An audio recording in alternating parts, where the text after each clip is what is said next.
नमस्कार। कल हमने बात की श्रुति के बारे में और श्रुति से संबंधित सभी छोटे बड़े प्रश्नों के बारे में। आज हम बात करेंगे स्वर के बारे में। तो देखिए, कल मैंने जैसा कि आपको बताया था 22 श्रुतियाँ हैं और प्राचीन ग्रंथकारों ने और आधुनिक ग्रंथकारों ने संख्या उनकी 22 ही बताई है, लेकिन उनके नामों में डिफरेंस है। इसी तरह श्रुतियों का विभाजन जो है वो जातियों के आधार पर और उनकी प्रकृति के आधार पर हुआ है। अब हम बात करते हैं स्वरों के बारे में। ये 22 जो श्रुतियाँ हैं, इन्हीं के मतलब डिवाइडेशन करके इन 22 श्रुतियों को 7 स्वरों में बांटा गया है। अब ये बात आपको मैं यूँ कह रही हूँ तो शायद समझ में ना आए, मैं आपको समझाती हूँ कि देखिए 7 स्वर हैं, सा रे ग म प ध नि। तो इनकी जो श्रुतियाँ, जो इनके एक स्वर के कितनी श्रुतियाँ हैं, इस आधार पर एक सप्तक में यानी कि 7 स्वरों में 22 श्रुतियों का निर्धारण प्राचीन शास्त्रकारों ने भी किया है और आधुनिक ने भी इस बात को स्वीकार किया है। तो देखिए, जैसे मैंने आपको बताया सा रे ग म प ध नि, तो सा की जो श्रुतियाँ हैं वो 4 हैं, रे की 3 हैं, ग की 2 हैं, म की 4 हैं, प की 4 हैं, ध की 3 है और नी की 2 है। मैं शॉर्ट में अगर बताऊं तो सा, म और प की 4-4 श्रुतियाँ हैं, रे और ध की 3-3 श्रुतियाँ हैं और ग और नी की 2-2 श्रुतियाँ हैं। आप इस बात को ध्यान में रखिए। अब आगे हम बात करते हैं, ये जो श्रुतियाँ मैंने आपको बताया है, पहले इस देख लेते हैं इस बात को कि किस श्रुति पर कौन सा स्वर स्थापित है। देखिए, सा जो है वो प्राचीन ग्रंथकारों में और आधुनिक ग्रंथकारों में ये फ़र्क भी रहा है, जैसा कि मैंने आपको पहले भी बताया है कि प्राचीन समय की जो श्रुतियाँ निर्धारित की गई थी वो अंतिम श्रुति पर होती थी और स्वर जो थे निर्धारित किए थे, और आधुनिक में प्रथम श्रुति पर इन स्वरों को स्थापित किया जाता है।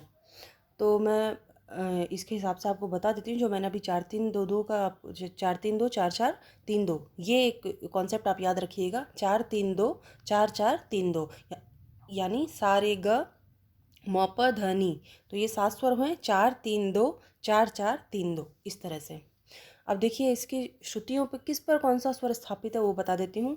सा जो है वो चौथी श्रुति पर स्थापित है, रे सातवीं पर, ग नवीं पर। और ये किस तरह से मैं बता रही हूँ, मैं ये अभी जो मैंने आपको बताया 4-3-2 4-4-3-2, आपको देखो ऐसा अगर समझ में नहीं आ रहा तो मैं फिर से पीछे करके बताती हूँ। चौथी श्रुति पर सा हुआ, क्योंकि हमने ये जो विभाजन है ये प्राचीन ग्रंथकारों के हिसाब से है कि अंतिम श्रुति पर उनका सा होता है। तो चौथी पर सा है, फिर उससे 3 श्रुति आगे बढ़कर रे। अब 4 और 3 कितना हुआ, 7, तो सातवीं पर रे हो गया। 3 और 2 मिलाकर, माफ़ कीजिएगा, 7 और 2 मिलाकर 9, तो नवीं पर ग। फिर उसके बाद 9 और 4 मिलाए, इस तरह से आगे आगे इनके आगे क्रम बढ़ते जाएगा और इस तरह से इनकी गिनती होती है। तो 4-3-2 4-4-3-2, इस कॉन्सेप्ट को आप याद रखेंगे तो आप श्रुतियों की कौन सा स्वर कौन सी श्रुति पर स्थापित है ये आपको याद रहेगा। तो प्राचीन ग्रंथकार और आधुनिक ग्रंथकारों में बस यही है कि प्रथम श्रुति और अंतिम श्रुति, स्वर कौन से श्रुति पर स्थापित है, प्रथम श्रुति पर या अंतिम श्रुति पर, यही एक फ़र्क आता है, बाकी कोई फ़र्क नहीं है। वही 4 श्रुतियाँ सा की मानी है, रे की, ग की, वही सिमिलर श्रुतियाँ मानी गई हैं।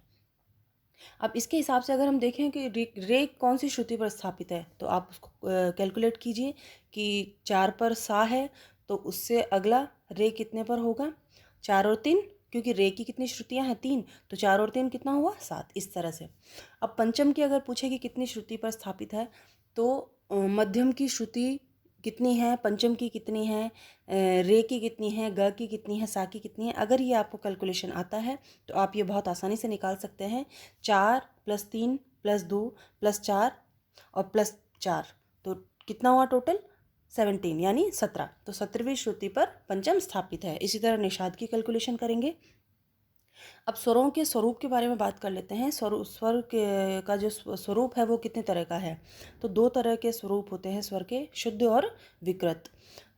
शुद्ध जो स्वर हैं वो 7 होते हैं, जैसा कि मैंने अभी आपको बताया। विकृत स्वर जो है वो 5 स्वर होते हैं, यानी कुल मिलाकर 12 स्वर होते हैं। विकृत स्वर की जो कैटेगरी है उसमें भी 2 डिवाइडेशन है, एक कोमल है और एक तीव्र है। तो कोमल स्वर जो हैं वो 4 हैं और तीव्र जो स्वर है वो 1 है। और ये जो तीव्र स्वर है वो मध्यम है, यानी कि म अकेला स्वर जो है वो कोमल होने की जगह तीव्र होता है। तो तीव्र स्वर सिर्फ एक है, मध्यम। अब देखिए, अब ये तो हमारे आधुनिक जो ग्रंथकारों ने बताया है, मैंने वो आपको बताया है। प्राचीन समय में विकृत स्वर कितने माने गए हैं, इस बारे में भी बात आती है। तो प्राचीन समय में विकृत स्वर जो है वो 2 माने गए थे, जो कि भरत ने वर्णित किए थे अपने नाट्यशास्त्र में। काकली निषाद और अंतर्गंधार, ये 2 जो स्वर हैं वो विकृत माने गए हैं और 7 स्वर शुद्ध माने गए हैं, यानी कि कुल मिला के 9 स्वर उन्होंने अपने नाट्यशास्त्र में वर्णित किए हैं। ये जो काकली निषाद है वो किस श्रुति पर स्थित है? तो वो श्रुति हुई दूसरी श्रुति पर, क्योंकि इन लोगों ने अपने अंतिम मतलब स्वर की जो अंतिम श्रुति है उस पर स्वर स्थापित किया है। यानी कि अगर 4 श्रुतियाँ एक स्वर की मानी हैं तो चौथे पर स्वर स्थापित किया है। तो इस हिसाब से जो काकली निषाद की स्थिति है वो दूसरी श्रुति पर आती है। इसके बाद अंतर्गंधार की बात करते हैं। तो अंतर्गंधार जो है वो किस श्रुति पर माना है? तो वो बताया है 11वीं श्रुति पर। देखिए, अब ये कैलकुलेशन आपको इस तरह करनी है कि 4 सा हो गया, 3 रे हो गया, 2 ग हो गया। कौन सी श्रुति, कितनी श्रुति हो गई हैं? 4, 3 7 और 2 9। तो अंतर्गंधार जो है वो मध्यम और गंधार के बीच में है। तो 2 श्रुति जब गंधार चढ़ गया तो वो हो गया अंतर्गंधार, यानी 9 पर शुद्ध गंधार है और 11वीं पर अंतर्गंधार है। प्रमाण श्रुति का वर्णन किसने किया है? ये प्रमाण श्रुति की जो बात आती है, इस बात को आप विशेष रूप से ध्यान रखिएगा कि ये महर्षि भरत ने बताई है। प्रमाण श्रुति, ये उन्होंने जो सारणा पद्धति का जो एक कॉन्सेप्ट बताया है उसके हिसाब से श्रुतियों के जो प्रमाण दिए हैं उसमें प्रमाण श्रुति नाम आता है कि ये इसकी श्रुति इस पर स्थापित है, इसकी श्रुति इस पर स्थापित है। ये पूरी सारणा पद्धति का सार है। जैसा कि मैंने आपको बता ही दिया है, शुद्ध और विकृत स्वर मिलकर कितने स्वर होते हैं? तो कुल मिलाकर 12 स्वर हैं, 7 शुद्ध और 5 विकृत। इसमें से अचल स्वर कौन से होते हैं? इस बात को आप ध्यान रखिएगा कि सा और प जो हैं वो अचल स्वर हैं, वो अपनी जगह से विचलित नहीं होते हैं, स्थान से अपने हिलते नहीं हैं, इसलिए इन्हें अचल स्वर कहा जाता है। और कोमल और तीव्र जो अवस्था है वो स्वर की अवस्था है। स्वर कोमल भी होते हैं, यानी कि अपने स्थान से जब पीछे खिसकते हैं तो कोमल होते हैं, और अपने स्थान से आगे जब खिसकते हैं तो तीव्र होते हैं।